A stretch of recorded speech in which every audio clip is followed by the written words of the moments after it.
ऊंट और गीदड़ की कहानी। किसी जमाने में एक नदी के पास एक ऊंट और गीदड़ रहा करता था। वैसे तो वहां बहुत सारे जानवर रहा करते थे, लेकिन इन दोनों में काफी ज्यादा आन-बान होते रहती थी। दोनों एक दूसरे को खूब भला बुरा कहता था और दोनों एक दूसरे को काफी जगह बुराइयां किया करता था। कभी ऊंट गीदड़ को सबक सिखाने के लिए तरह तरह के कारनामे तथा तरह तरह की बातचीत किया करता था। कभी गीदड़ मोर को सबक सिखाने के लिए तरह तरह के दिमाग की सोच रखने का काम किया करता था। एक बार गीदड़ ने ऊंट को सबक सिखाने के लिए ऊंट के पास जाता है और कहता है कि ऊंट भाई नदी के उस पार बहुत सारे तारबुज लगे हुए हैं। अगर हम दोनों वहां पहुंच जाएंगे तो बहुत सारे तारबुज खाएंगे और रास्ते में आते वक्त हमें तारबुज लेकर आएंगे और यहाँ आकर खाएंगे। ऊंट गीदड़ की बातों में आ जाता है और फिर कहता है कि तुम सही कह रहे हो, चलो हम सभी लोग मतलब कि हम दोनों नदी के उस पार जाकर अच्छी अच्छी और ताजी तरबूज लाकर खाएंगे। अगली सुबह दोनों ऐसा ही करते हैं। वह तरबूज लाने के लिए नदी में कूद पड़ता है और तैरकर नदी के उस पार जाने लगता है। ऊंट को नदी में कूदने से पहले गीदड़ उनसे कहता है कि मुझे तो पानी में तैरना नहीं आता है, ऊंट भाई आप ही कुछ कर सकते हैं। तभी ऊंट कहता है कि मेरे भाई तुम व्यर्थ में चिंता मत करो, मैं तुम्हें अपनी पीठ पर बैठाकर नदी के उस पार लेकर जाऊंगा। उसके बाद हम दोनों मजे से अच्छी अच्छी और मजेदार मजेदार तरबूज खाएंगे।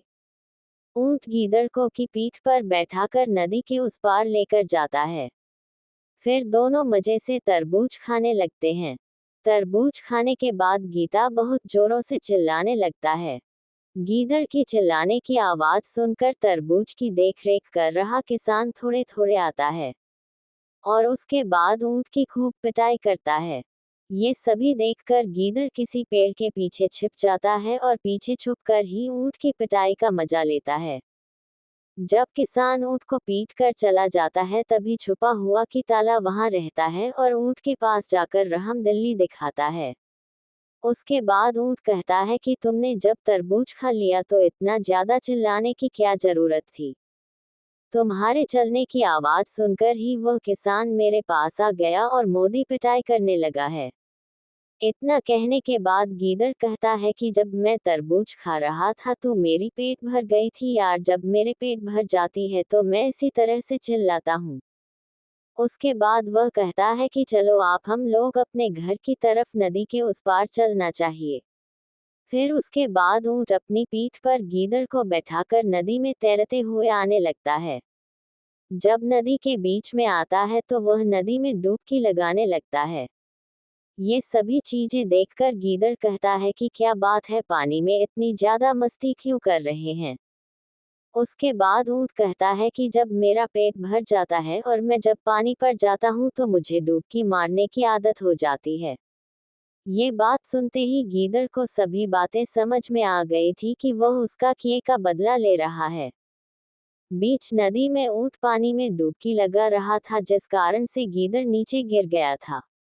जैसे तैसे करके जीवन पानी से बाहर निकल आया था और बाहर आकर वो से क्षमा मांगा हो रहा कि आगे से मैं बिल्कुल भी ऐसा कार्य नहीं करूंगा।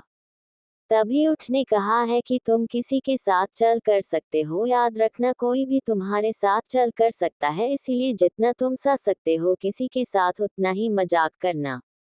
ऊंट की क्या बात है, दोनों को पूरी तरह से समझ आ गया था और फिर अगले दिन से वह दोनों एक साथ अच्छे मित्र के साथ साथ एक अच्छा परिवार भी बन चुका था। वह हमेशा एक दूसरे के साथ रहा करता था और एक दूसरे के दुख तकलीफ में मदद किया करता था।